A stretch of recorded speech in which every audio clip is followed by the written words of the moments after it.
नमस्कार, वंदे मातरम। दोस्तों, स्वागत है आप सबका सैनिक पाठशाला में। आज के इस वीडियो के 4 महत्वपूर्ण जानकारियों को लेकर आया हूं, जैसे आप बोर्ड पर देख पा रहे हैं। दोस्तों, जैसे ही कल रक्षा मंत्री जी ने 3 ग्रांट्स में 100% की बढ़ोतरी कर दी, जिसमें से एक ग्रांट था चिल्ड्रन एजुकेशन ग्रांट, दूसरा ग्रांट था मैरिज ग्रांट और तीसरा था पिन्यूरी ग्रांट। अब पिन्यूरी ग्रांट 65 साल से ऊपर उम्र वाले कुछ पूर्व सैनिकों को लागू है। इसके मूलतः 3 क्राइटेरिया हैं। तो बहुत सारे सैनिकों का, पूर्व सैनिकों का सवाल आने लग गया कि सर, ये जो 4000 से बढ़ा के 8000 रुपए पिन्यूरी ग्रांट में किया गया, ये किनको मिलता है? तो इसके बारे में आगे जानेंगे दोस्तों। 65 साल से ज्यादा उम्र वाले कौन से पूर्व सैनिक या उनके वाइफ को ये मिलता है, उसके बारे में जानकारी दूंगा। इसके साथ ही साथ दोस्तों, अक्टूबर के महीने में पेंशनर के खाते में अब दीपावली से पहले पहले एरियर का आना जारी है। जी हां, उसके बारे में भी आगे जानकारी दूंगा कि दीपावली से पहले कौन सा एरियर पेंशनर के खाते में आया है। इसके साथ ही साथ दोस्तों, सवाल हो रहा है कि क्या 3% डीएडीआर की जो बढ़ोतरी हुई है, उसका जुलाई, अगस्त, सितंबर महीने का एरियर जो है वो पेंशनर को मिल चुका है? क्योंकि कुछ ऐसी ही खबरें आ रही हैं, उसके बारे में भी डिस्कस करेंगे दोस्तों। और साथ ही साथ 8वें पे कमीशन में बहुत सारे जो प्रपोजल आर्मी हेडक्वार्टर की तरफ से भेजे गए हैं, उनमें से एक महत्वपूर्ण प्रपोजल है लिव इनकेसमेंट का और एलटीसी का। इससे किसको क्या फायदा मिलेगा, उसके बारे में भी आज के इस वीडियो में जानेंगे दोस्तों। तो चलिए आगे बढ़ेंगे इन्हीं विषयों को लेके। आगे बढ़ने से पहले हमेशा की तरह मेरा आप सबसे आग्रह है, ये सामने के आंकड़े देखिए दोस्तों। अभी भी बहुत सारे ऐसे व्यूअर्स हैं जो चैनल के वीडियोस देखते हैं लेकिन अभी तक चैनल को सब्सक्राइब नहीं किया हुआ है। तो ऐसे व्यूअर्स के लिए मेरा ये जानकारी है कि आने वाले समय में आप नुकसान में रहेंगे, क्योंकि हो सकता है कभी किसी दिन बहुत ज्यादा महत्वपूर्ण जानकारी सैनिक पाठशाला में अपलोड कर दिया गया हो और उसका नोटिफिकेशन आपको मिले ही नहीं और वो जानकारी आपसे छूट जाए। इसीलिए फटाफट से पहले चैनल को सब्सक्राइब कर लें, उसके आगे वीडियोस देखना कंटिन्यू रखें। वीडियोस फ्री ऑफ कॉस्ट हैं। साथ ही साथ दोस्तों, चैनल को सब्सक्राइब करना भी फ्री ऑफ कॉस्ट है, इसलिए पहले चैनल को सब्सक्राइब, उसके आगे वीडियोस कंटिन्यू। चलिए अब आगे बढ़ते हैं। सबसे पहले दोस्तों, पिन्यूरी ग्रांट का ₹4000 से बढ़ा करके अब 8000 हर महीना 65 साल से ज्यादा उम्र वालों को मिलता है।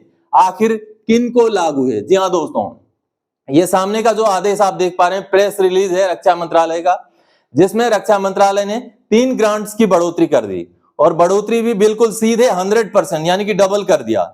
जो चिल्ड्रन एजुकेशन हमें अलाउंस मिलता था पेंशनर्स को हर महीने हर बच्चे का 1000 करके, कुल मिलाकर के एक बच्चे का 12000, मैक्सिमम 2 बच्चों तक का यानी कि सालाना 24000 मिलता था, जो अब बढ़ा करके 2000 एक बच्चे का एक महीना कर दिया गया, यानी कि अगर 2 बच्चों का मिला लें तो सालाना 48000 मिलेगा। इसके साथ ही साथ मैरिज ग्रांट जो है वो 50000 से बढ़ा के 1 लाख कर दिया गया। लेकिन तीसरा जो ग्रांट है पिन्यूरी ग्रांट, इसको 4000 से बढ़ा के 8000 किया गया। लेकिन ये पिन्यूरी ग्रांट है क्या और किनको मिलेगा? दोस्तों, इसको मिलने के 3 क्राइटेरिया हैं। अगर वो 3 क्राइटेरिया आप फुलफिल करें तब आपको ये ग्रांट मिल सकता है दोस्तों, पिन्यूरी जो शब्द है, उस शब्द का अर्थ होता है दरिद्रता, यानी कि जिनके पास ज्यादा पैसे नहीं हो, जो फाइनेंशियली अच्छे हालात में ना हो, उनको दिया जाता है ये ग्रांट। इसके 3 क्राइटेरिया हैं। नंबर 1 क्राइटेरिया, आपकी उम्र 65 साल या उससे ज्यादा होनी चाहिए। अगर इस साल के लिए आप अप्लाई कर रहे हैं तो इस साल का 1 अप्रैल को आपकी उम्र 65 साल या उससे ज्यादा होनी चाहिए। दूसरा क्राइटेरिया दोस्तों, आप हवलदार या उससे नीचे रैंक के होने चाहिए, यानी कि जेसीओज या उससे ऊपर वालों को लागू नहीं है। और तीसरा क्राइटेरिया और सबसे महत्वपूर्ण क्राइटेरिया है, आप नॉन पेंशनर पूर्व सैनिक होने चाहिए, यानी कि आपको पेंशन अगर मिलता है तो आपको लागू नहीं है। तो समझ गए अभी पिन्यूरी ग्रांट का मतलब क्या है और किन को मिलता है, जिसको बढ़ा के 4000 से 8000 कर दिया गया है। चलिए अब अगली जानकारी दोस्तों, स्पर्श से अक्टूबर में दीपावली गिफ्ट देते हुए एरियर का भुगतान जारी है। 36,869 रुपए, 8,83,917 रुपए तक का एरियर खाते में। हालांकि ये 36,869 रुपए ये स्पर्श का नहीं है, ये है दोस्तों नेपाल के बहुत सारे पेंशनर्स को आज तक भी ओआरओपी का रिवीजन नहीं मिला है। ऐसे बहुत सारे पेंशनर्स जब मेरे संपर्क में आते हैं, मुझे मैसेज करते हैं, तो उनको गाइड करने के बाद उनके खातों में भी अब ओआरओपी का रिवीजन होकर पैसा आना शुरू हो गया है।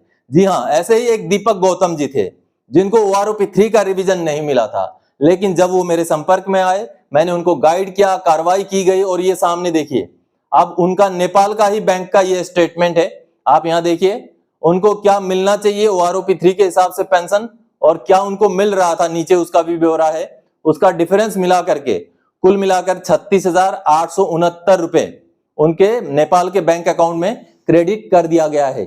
और आप ये पूरा स्टेटमेंट देख रहे हैं, ये अगर इंडियन रुपीज में आप काउंट करेंगे तो ये 20,000 के आसपास शायद बनेगा।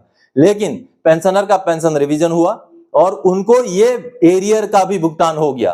तो आप सोचिए, आज भी बहुत सारे ऐसे दूर दराज वाले भारतीय सेना के पेंशनर हैं जिनको ओआरओपी का रिवीजन नहीं मिला है, लेकिन सैनिक पाठशाला से जुड़ने के बाद अब इन पेंशनर्स को भी फायदा हो रहा है। और साथ ही साथ और एक पेंशनर हैं जिनके बच्चे ने कार्रवाई किया दोस्तों, और बच्चों को भी मैं बधाई देना चाहता हूं जो अपने पिता माता के एंटाइटलमेंट चेक करते हैं, जो सैनिक पाठशाला के वीडियोस देखते हैं, सैनिक पाठशाला के साथ जुड़ते हैं और अपने पिताजी माताजी या दादा दादी का भी, कई सारे ऐसे बच्चे हैं जो पेंशन का एंटाइटलमेंट चेक करके उनका भी हक दिलाते हैं। और ऐसा ही एक काम हुआ है, 8,83,917 रुपए का एरियर का भुगतान हुआ है दोस्तों। जी हाँ, मैसेज देखिए आप, इतना रुपए का उनको भुगतान हुआ है।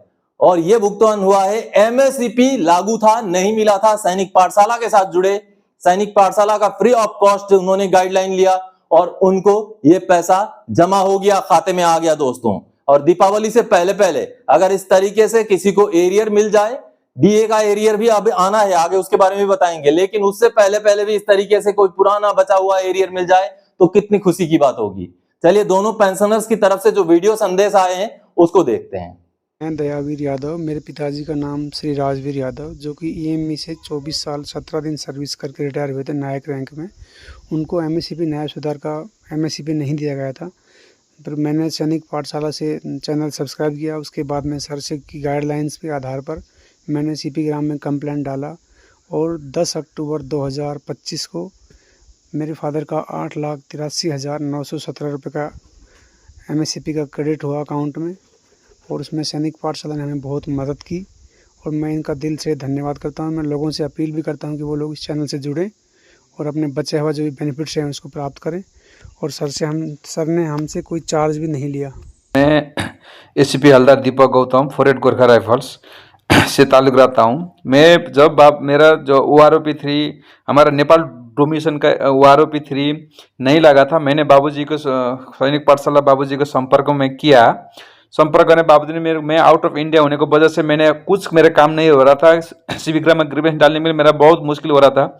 जब मैंने बाबूजी को बात किया, बाबूजी ने मेरे को हेल्प किया। आज मेरा अकाउंट में 36,869 राशि आ गया। सैनिक पाठशाला को मेरा दिल से मैं आभारी हूँ और सैनिक पाठशाला हमेशा याद करता हूँ। मैं अभी तक जब भी मैंने बाबूजी को वीडियो देखते रहता हूँ, बहुत खुश लगा। नेपाल डोमिशन आज मेरा बेसिक सैलरी OROP 3 लाख के आया। तो आप सबसे मेरी यही गुजारिश है, जानकार बनिए, सैनिक पाठशाला के वीडियोस निरंतर देखते रहिए। कोई समस्या है तो आप संपर्क कीजिए। चलिए अब अगली जानकारी दोस्तों, जुलाई अगस्त सितंबर का 3% DADR का एरियर का भुगतान शुरू हो गया, यह सवाल उठ रहा है और सोशल मीडिया में यह चल रहा है कि इसका भुगतान 3 महीने का एरियर का भुगतान शुरू हो चुका है।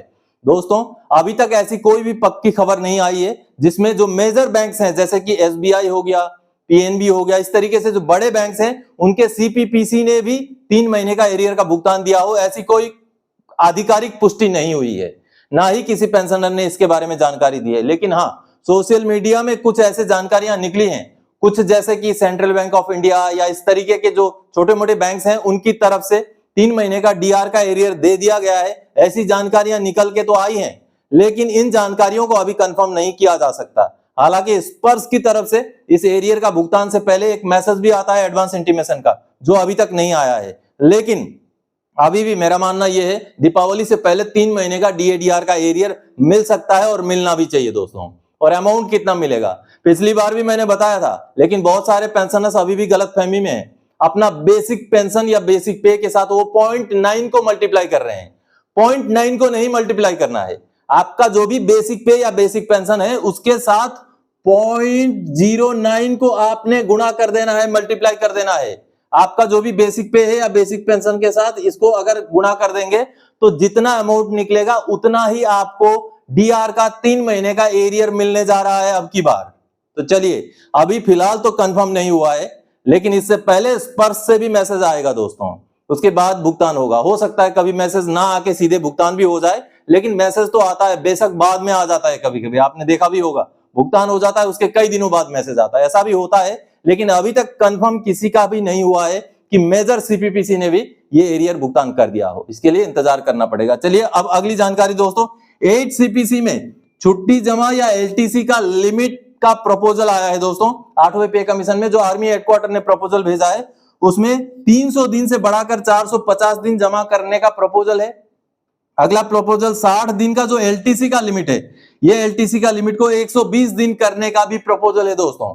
और तीसरा प्रपोजल है 30 दिन जमा एलटीसी और जो ये छुट्टी जमा है उसको डी लिंक करना है। मतलब कुल मिलाकर 30 दिन आप एलटीसी हो या छुट्टी जमा हो उसको मिलाकर कर सकते हैं, लेकिन उसको डी लिंक अलग अलग करने की भी मांग जो है प्रपोजल में की गई है। इससे किसको फायदा मिलेगा, चलिए इसके बारे में जानेंगे दोस्तों। सबसे पहले प्रपोजल में क्या प्रपोजल दिया गया है उसको देखते हैं दोस्तों। आर्मी हेडक्वार्टर के एजिस ब्रांच के पे कमीशन सेल द्वारा 8वें पे कमीशन के लिए जो प्रपोजल दिए गए थे उनमें से एक महत्वपूर्ण प्रपोजल था छुट्टी का इनकेसमेंट और छुट्टी को जमा को लेकर के। जी हाँ, छुट्टी जमा का जो लिमिट है या जो एलटीसी का पैसा मिलता है उसका जो लिमिट है उसके बारे में अहम रिकमेंडेशन दिया गया था। अब ये रिकमेंडेशन अगर लागू हो जाए तो किन को फायदा होगा? क्या पेंशनर्स को भी फायदा होगा या जो कर्मचारी होंगे उनको किस तरीके का फायदा होगा?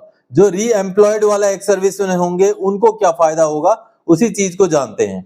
चलिए सबसे पहले तो क्या प्रॉब्लम्स हैं लीव इनकेसमेंट में या एलटीसी में वो समझाया बताया गया है। फिर बैकग्राउंड बताया गया है, कब कब कितना दिन का छुट्टी इनकेसमेंट का फायदा मिलता था।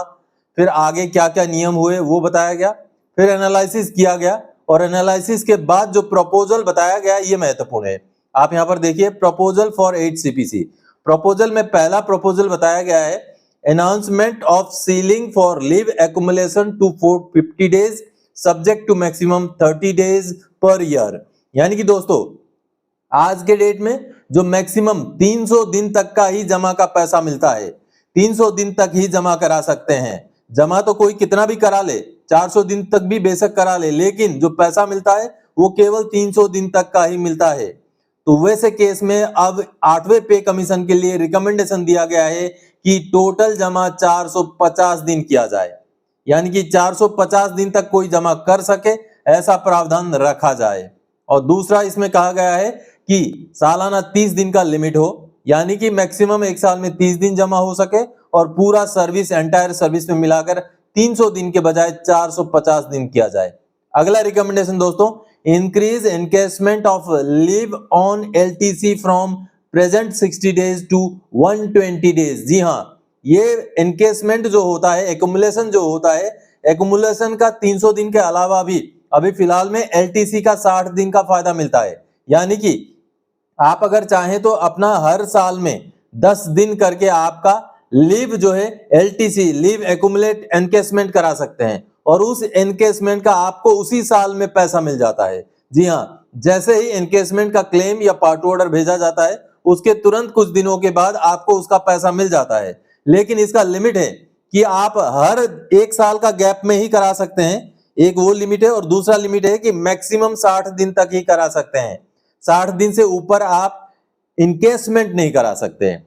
आप लीव एक्युमुलेशन यानी कि जमा 300 दिन करा सकते हैं और एलटीसी के लिए जो इनकेसमेंट होता है वो 60 दिन तक ही करा सकते हैं, जिसको अब लिमिट बढ़ा करके 120 दिन करने के लिए प्रपोजल बनाया गया है। अब तीसरा जो प्रपोजल के अंदर तीसरा जो पॉइंट है 30 days leave accumulation for year be delink from leave encashment on LTC. इसका मतलब होता है कि 30 दिन का जो लिमिट है, आप चाहे एलटीसी में एनकेसमेंट का पैसा लें, आप चाहे छुट्टी फाइनली रिटायरमेंट के टाइम उसका फायदा लेने के लिए जमा करवाएं, मैक्सिमम लिमिट 30 दिन ही था।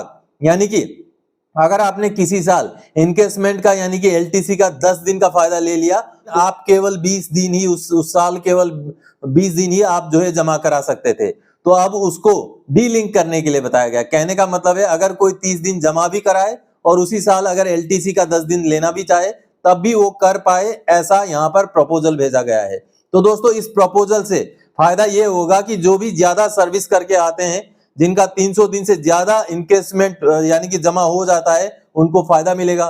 उनको जितना भी 450 दिन तक का जो है फाइनली पैसा मिलेगा और रिटायरमेंट के टाइम में एक बहुत अच्छा अमाउंट जो है पेंशन के साथ मिल जाएगा। दोस्तों अगर 450 दिन का पैसा मिले तो आज के डेट में एक सिपाही की मैं बात करूं तो कम से कम 7 से 8 लाख रुपए का लीव इनकेसमेंट का पैसा बन जाएगा दोस्तों। और साथ ही साथ एलटीसी में भी दिन अगर बढ़ा दिए जाए तो बीच बीच में जो है एलटीसी का फायदा भी ज्यादा दिनों तक मिलता रहेगा। तो ये एक अच्छा प्रपोजल है। और साथ ही साथ जो रिटायरमेंट के बाद जो रीएम्प्लॉयड हमारे पूर्व सैनिक होते हैं, उनके लिए हमेशा समस्या यही रहती है कि 300 दिन का पहले वो ले चुके हैं इनकेसमेंट, तो नए सर्विस में जो जहां पर वो रीएम्प्लॉयड है वहां पर वो इनकेसमेंट नहीं करा पाते, जमा नहीं करा पाते। तो कहीं ना कहीं अगर 450 दिन का लिमिट हो गया तो उनके लिए भी ये एक फायदेमंद प्रपोजल हो सकता है। दोस्तों, आने वाले समय में ये प्रपोजल अगर 8वें पे कमीशन में कंसिडर हो जाए तो बहुत सारे जो कर्मचारी हैं आने वाले दिनों में जो रिटायर होंगे उनको इसका फायदा जरूर मिलेगा। तो दोस्तों, आज के इस वीडियो में इन्हीं 4 जानकारियों के साथ आया था। आगे और कोई जानकारी रहेगा आपसे सरोकार रखने वाला विषय लेके मैं फिर से हाजिर हो जाऊंगा। तब तक के लिए जय हिंद दोस्तों।